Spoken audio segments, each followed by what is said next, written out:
All right, we got Dynasty buy or sell the offseason edition. Mm-hmm. We got another wide receiver for you today, young DK Metcalf. Wow. All right. In 2021, 75 receptions, 967 yards, 12 tutties, finished as a wide receiver 14. Mm-hmm. I think Badake and I are going to see this differently from just quickly glancing at your notes. But the question is buy or sell. Buy meaning I want to trade for him. Sell meaning I want to get as much value for him in return. Where do you sit on this scale? Yeah, look, I would be selling, and obviously the biggest elephant in the room is Russell Wilson. And look, we all know DK Metcalf. He is a talented, massive guy that shot up the NFL Combine talks, the NFL drafts. The Seahawks take him. It was a great weapon for Russell Wilson. But the biggest question is Russell Wilson going to stay? And I don't know if I want to invest in someone like a DK Metcalf that is 24, probably at the end of this year in 2022 is going to be 25, and, invest in him for another 2, maybe 3 years with a question mark quarterback. Who is that quarterback? We don't know. Okay, so they can either go get somebody in the draft like a, Kenny Pickett, Malik Willis, a Sam Howell. Can these guys be fantasy relevant? Can they produce a fantasy relevant, wide receiver? We don't know. We hope so. Right. But, the other question is his talent. He is tremendously talented, and we cannot forget about that. Mm-hmm. But I think I look at this situation, and I think it's situation over talent. And I don't believe DK can just be a fantasy relevant, top 15 relevant wide receiver with any quarterback. Russell Wilson is a top 10 quarterback for the last 10 years. The last 10 years in fantasy, and he's been producing, he's been going to playoffs and Super Bowls. I don't think that any other quarterback can come in. And yes, you're probably saying, you know what? Well, Geno came in and he made DK fantasy relevant. He probably had his best weeks with Geno. Any backup can have a good week. Mike White had a good week. He was QB 1 or 2 in one of those weeks. Sam Darnold had a nice little stride this year. Colt McCoy was winning some games when Kyler was out. Any backup quarterback can have, a good little stride, but is that going to be consistent? I guess the question to you, not to you, maybe Zach or anyone that's watching, would you trust DK Metcalf with Geno Smith if they said, you know what, let's just ride with Geno? I think the answer will be no. So I don't think I want to invest in anyone like a DK Metcalf without a sustainable quarterback. So okay. I will probably just be selling based on situation. There's no doubt about it that DK is talented, that he can outshine, and he can be the workhorse. There's no doubt about it. I'm not doubting that. I'm doubting the quarterback play and maybe where the Seahawks are going in that direction. Okay, well, firstly, I'll say Geno Smith will never be a starting quarterback in the NFL. So let's just start there. Absolutely, 100%. Secondly, this is, again, like one of the easiest buys for me of the series. I think CD was the easiest, but this might be the second easiest buy for me. Let's talk about the Russell Wilson situation, okay? What happens if Russ leaves? We've already seen, okay, Geno Smith is not a starting quarterback, okay? And it wasn't as if it was one game. It wasn't as if it was one quarterback, okay? Since 2019, Russ has been DK's quarterback except for 4 games, okay? And those 4 games happened this year. So we have an even better timeline, okay?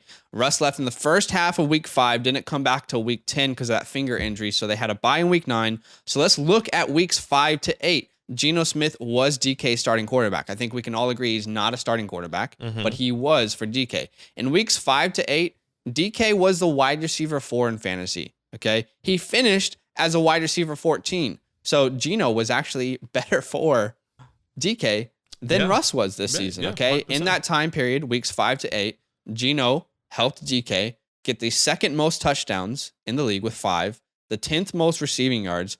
All that, by the way, despite being 36th in targets. We're talking about uber efficient fantasy play from DK with Geno under center. So we have to recognize, yes, Russ has been a huge part of DK's success in the NFL. He has one of the best long balls in the league. There's no questioning that. However, I do believe that this small sample size suggests, keyword suggests, that DK can succeed with another quarterback, okay?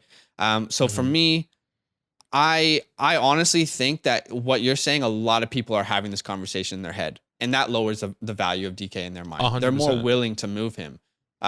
He's 24. We can't start worrying about age. Yeah, I'm not worrying. He's 24 I'm not years worrying old. about his age. I'm just really worried about his situation. If you were to invest in him now, it could be a little bit different, but I don't know. Anyways, so continue. let's also look at what he's done so far. Okay. In the last 2 years, DK is averaging, I'll give you the numbers, 79 receptions on 129 targets, 1,100 yards and 11 touchdowns. Okay. Right. And he's also averaging 14.3 yards per reception. In the past 2 years, he's been great. In 2021, third in deep targets, sixth in air yards, ninth in dominator rating, eighth in target share. And his season could have been even better, by the way, because in 2021, he finished with the most unrealized air yards with 940 yards. Okay. What is an unrealized air yard? Essentially, that's the total depth of uncaught passes. Whether that's an overthrown ball, an underthrown ball, something that was deflected, maybe a defender poked it out, whatever it is, it's the biggest what if, right? So that goes to show that he could have had way more yards. And I honestly think that number is very closely tied to Russell Wilson coming back from the finger injury. There were so many plays where they were off chemistry. Russ was overthrowing, underthrowing. So his year could have been even better.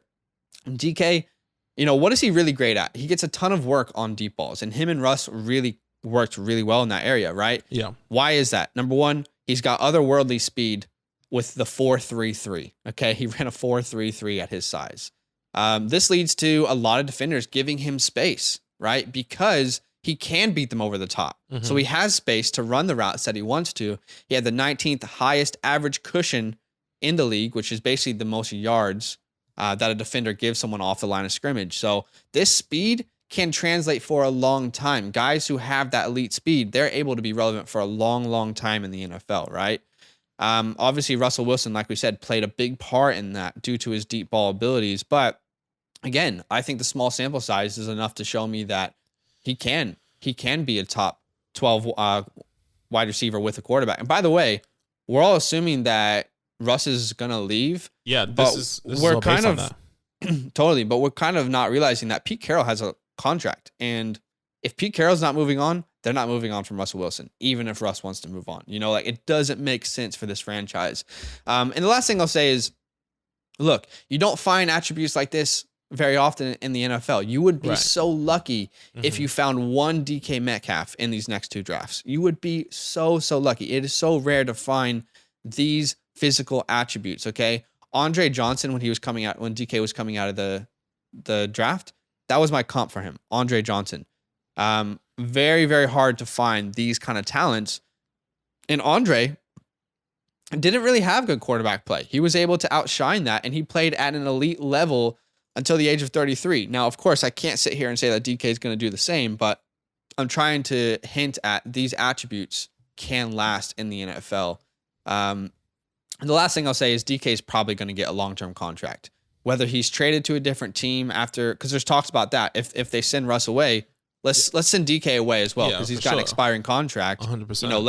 Let's kind of start over entirely and get some picks. So regardless, he will get a long-term contract. He's not one of these wide receivers that we look at when, will a team pay him big money? No, he will get big money for a long period of time. So for me, I'm definitely buying DK. I love him. I'm trying to send a trade out before Tommy, your boy Bricks Bockley, watches this video. We'll see. We'll see if I'm able to get the deal done. Classic from Zach trying to send out a trade before. Yeah. So let me ask you then, if you're selling, because it seems like you're selling, right? What do you want to get in return for DK? Look, I think any first round pick, and probably not in the 2022, but preferably in the 2023. I'm happy to get any first round pick or players. Just one? Yeah, one, or it really depends on what that person values. I think I'll be okay with one and a couple other stuff, and like in a couple other little small pieces, maybe a low end second or a small player, whatever the case may be. But I'll give you a list of players that I believe that could be a lot more valuable in the years to come. I think of AJ Brown. Maybe this is kind of like a 1A, 1B, but I think of AJ Brown. I think of T Higgins.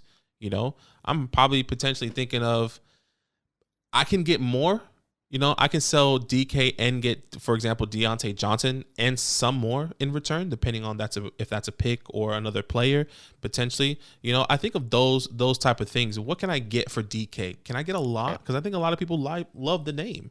So I'm probably willing to cash in on this scenario. Yeah, so I'm buying. I'll give you that perspective. Like if you were to hit on if you were to find anyone that could be DK Metcalf in these next 2 years, there are players that we think could be, but doesn't mean that you're going to hit on that player in the draft. So I look at this draft specifically in 2022. I'm easily taking DK over anyone. Okay, so if you have the 101, you can definitely send that away for DK. I would do that in a heartbeat. But here's a list of wide receivers I prefer DK over. Okay, so Tyreek Hill, you might have to add some picks to get that done, or like a second or whatever that might look like. Yeah. Deebo Samuel, a lot of people have Deebo ranked ahead of DK. I prefer DK long term. Cooper Kupp and Stephon Diggs. So these are some players that you might be able to manipulate in the trade market. So I'm strongly buying DK. Okay. Badake's saying situation, he's ready to sell. Where do you guys kind of land on this topic? Are you buying or selling DK? Let us know in the comments below. Yo, what's good? Thanks for watching. We got a lot more videos. A lot more. If you want more videos, watch it. You can also subscribe right now if you want to. You need to. And lastly, don't forget that you can sign up to support the show and get exclusive content by going to patreon.com/fantasylandfam.